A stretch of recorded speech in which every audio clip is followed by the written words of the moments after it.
குடிசைகள் எரிந்து நடுரோட்டில் நிற்கும் தங்களுக்கு உடனடியாக நிவாரணமும் வீடுகளையும் விளம்பர திமுக அரசு ஒதுக்கித் தராமல் வேடிக்கை பார்ப்பதாக சென்னை வியாசர்பாடி மக்கள் குற்றம் சாட்டியுள்ளனர்.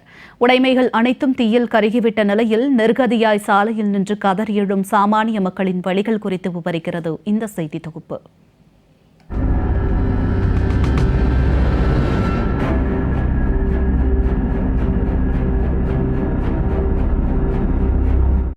கண்களுக்கு முன்னே வீடுகள் எரிவதைக் கண்டு என்ன செய்வதென்று தெரியாமல் சாமானிய மக்கள் நிர்கதியாக நிற்கும் காட்சிகள்தாம் நாம் காண்பது.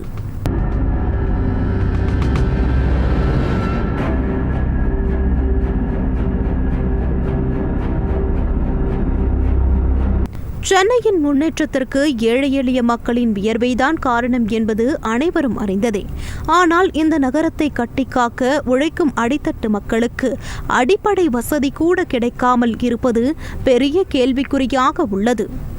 இதற்கு சாட்சியாக சென்னை வியாசர்பாடி சத்தியமூர்த்தி நகர் அம்மன் கோவில் அருகில் உள்ள சுமார் 200க்கும் மேற்பட்ட குடும்பங்கள்தான். குடிசைகள் அமைத்தும் ஓடுகள் அமைத்தும் தார்பாய்கள் கட்டியும் தங்களின் அன்றாட வாழ்க்கையை நடத்தி வந்த இந்த மக்களின் வாழ்வாதாரம் முற்றிலும் பாதிக்கப்படும் அளவிற்கு கடந்த 26ஆம் தேதி திடீரென ஏற்பட்ட தீயால் 40க்கும் மேற்பட்ட வீடுகள் எரிந்து கருகி தீக்கிரையாகின. சார் நாங்க எத்தனை தடவை எல்லா ப்ரூஃபா இருக்கு, கேஸ் பில்ல இருந்து ஆதார் கார்டுல இருந்து எல்லா ப்ரூஃபா இருக்கு. நாங்க வீடு வேணும் தான் கேக்குறோம், எங்களுக்கு கொடுக்க மாட்டேங்கிறாங்க. எழுதி கொடுத்துருக்கோம், 5 வருஷத்துக்கு முன்னாடி எழுதி கொடுத்துருக்கோம். அங்கங்க போய் வீடுக்கு எழுதுறப்பெல்லாம் போய் எழுதி கொடுத்துட்டு தான் வருவாங்க. ஆனால் கண்டுக்க மாட்டாங்க சார் யாருமே எங்களை. இந்த மாதிரி நிலைமை சேருங்க, யாருக்கும் எதுவுமே ஆகலைன்னா ஒன்று ஆயிருந்தா யார் பதில் சொல்லியிருப்பாங்க சொல்லுங்க. எல்லாமே இருந்துச்சு சார். இப்போ துணி போடுறது கூட பிச்சை எடுக்கணும் போல சார். நாங்கள் அந்த மாதிரி நிலைமை, எங்களுக்கு வீடு வேணும் சார். நாங்கள் இது மாதிரி இப்போ இந்த வீட்டில் இருந்து திருப்பி இருந்தா எங்க பசங்க சொல்லுங்க. வீடும் கொடுக்க மாட்டேங்கிறாங்க. இன்னும் எதுவும் பார்க்க எந்த ஒரு தண்ணி வந்தா கூட யாரும் வந்து பாக்குறது கிடையாது. எதுக்குமே எதுவுமே ஒரு ஹெல்ப்பே கிடையாது சார் இங்கெல்லாம். வீட்டு வேலை செய்தும் தூய்மை பணியில் ஈடுபட்டும் சிறுக சிறுக சேர்த்து வைத்த வீட்டு உபயோக பொருட்கள் அனைத்தும் தீயில் கருகுவதை கண்ட மக்கள் அதிர்ச்சியின் உச்சத்திற்கே சென்றனர். மேலும் ஆசையாசையாய் வாங்கிய துணிமணிகள் என அனைத்தும் இழந்து மாற்று உடை கூட இல்லாமல் சாலையில் நிற்கதியாய் நின்ற மக்களை இரவு உணவு வழங்குகிறோம் என திமுகவினர் அலட்சியமாக அழைத்தது அதிருப்தியை ஏற்படுத்தியுள்ளது. முழுக்க இருக்க ஒரு இடம் இல்லாத கிடக்குது சார். இங்க மழை வந்தாலும் கவனிக்க மாட்டாங்க, கரண்ட் வந்தா கூட கவனிக்கிறது இல்ல.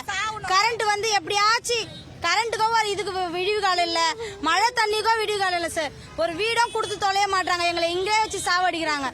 எங்க போனாலும் எங்களுக்கு நிம்மதி இல்லாத இருக்குது. இப்ப குழந்தைங்களுக்கு எதனா ஒண்ணு ஆயிருந்தா கூட நாங்க என்ன சார் பண்ணிருப்போம். நாங்க இப்ப வீடு இல்லாத நடுத்தர நிக்கிற மாதிரி இருக்கோம் சார். நாங்க முகாம் போட்டு என்ன பண்ண போறீங்க?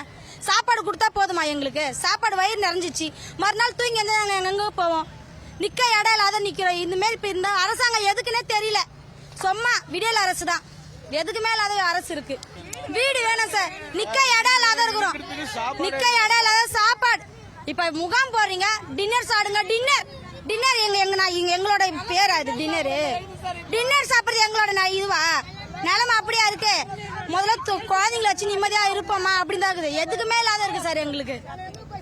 இந்த அரசால் தங்களுக்கு எந்த பயனும் இதுவரை இல்லை என புலம்பிய பொதுமக்களிடம் எந்த பதிலும் கூற முடியாமல் திணறிய அரசு அதிகாரிகள் ஒரு பக்கம் இருக்க, மறுபக்கம் பலமுறை இதுபோன்ற குடிசைகளில் இருப்பதை ஆபத்தாக உணருவதாக கூறுகின்றனர் அப்பகுதி மக்கள்.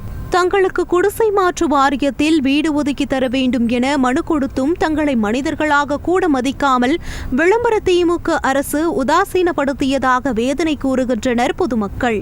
வீட்டுல எல்லா ப்ரூஃபும் போயிடுச்சுங்க சார். வீட்டுல அம்மா பார்த்துருந்தாங்க, எங்க அம்மா உடம்பு சரியாதவங்க சார். கேன்சர் வந்து ஹாஸ்பிட்டல்ல இருந்தாங்க சார். 3.5 மாசமா ஹாஸ்பிட்டல்ல இருந்தாங்க சார். நான் எல்லாமே எரிஞ்சு போச்சு சார். எங்க பிள்ளைங்க வச்சுனாங்க எப்படி சார் இருப்போம்? கட்டில துணியோடு தான் சார் இருப்போம். போட்டுக்கிற துணி தான் சார் நாங்க மிஞ்சினோம், ஒண்ணுமே இல்லை சார். எவ்வளவு கஷ்டப்பட்டல, எவ்வளவு ப்ரூஃப் வாங்கணும்னு சொன்னாங்க. ரொம்ப கஷ்டமா இருக்கு. படுக கூட இடம் இல்ல சார். எங்களுக்கு படுக கூட இடம் இல்ல, எல்லாமே போயிடுச்சு. நாங்க இப்ப நான் நடுத்தரல நின்று இருக்கோம் சார். இதுக்குன்னா சார் முடிவு எங்களுக்கு சொல்லுங்க சார். ஆமா, எங்களுக்கு வீடு எங்கன்னா கொடுத்தா போதும் சார். எங்களுக்கு நாங்க வீடு எழுதி போட்டோம், எங்களுக்கு வீடு வரலங்க சார். எங்களுக்கு எவ்வளவு பொருள் நகை எல்லாம் எங்களுக்கு போயிடுச்சு சார். ஒரு வாட்டி எழுதி போட்டிருக்கோங்க சார், எதுவுமே எங்களுக்கு முடிவு வரலங்க சார். சத்தியமூர்த்தி நகர் குடிசைவாழ் மக்களின் வாழ்வாதாரத்திற்கு எந்த உதவியும் செய்யாத நகர்ப்புற வாழ்விட மேம்பாட்டு வாரியம் அவர்களை மனிதர்களாக கூட நடத்தாமல் இருந்துள்ளது. வெற்று வாக்குறுதிகளை கொண்டு கடந்த 4 ஆண்டுகளாக விளம்பர திமுக அரசு தங்களை ஏமாற்றிவிட்டதாக வேதனை தெரிவிக்கும் மக்கள் அடித்தட்டு மக்களின் மனவழிகளை திமுக அரசின் முதலமைச்சர் ஸ்டாலின் துச்சமாக எண்ணுவதாக குற்றம் சாட்டினர். வீடுகளை இழந்து நடுரோட்டில் நிற்கும் தங்களுக்கு உடனடியாக நிவாரணமும் வீடுகளையும் விளம்பர திமுக அரசு ஒதுக்கி தர வேண்டும் என்பதே வியாசர்பாடி மக்களின் கோரிக்கையாக உள்ளது. ஜெயா பிளஸ் செய்திகளுக்காக ஒளிப்பதிவாளர் சுரேந்தருடன் செய்தியாளர் நித்யானந்தன்.